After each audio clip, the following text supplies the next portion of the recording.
Pipila kadalan sa Davao City ang gibaha tungod sa kusog nga ulan kagabi. Samtang localized thunderstorms ang magpaulan sa dakong bahin sa Mindanao.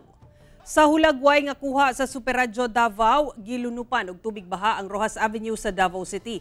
Hasta ang Jacinto Street, gibaha usab. Sa video nga kuha ni Divine Cazar, gibaha usab ang kadalanan sa bahin sa Santa Ana Central Elementary School. Hinuon nagsugod naghubas ang tubig pasado alas 5 sa buntag.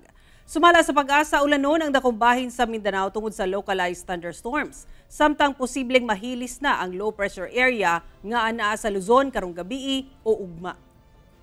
Karong weekend baka sinatita og init nga panahon, sa buntag paingon sa udto nga posible maabot og maximum temperature nga 34 degrees Celsius sa Zamboanga City ug 33 degrees Celsius sa Davao City ug sa Northern Mindanao 32 degrees Celsius.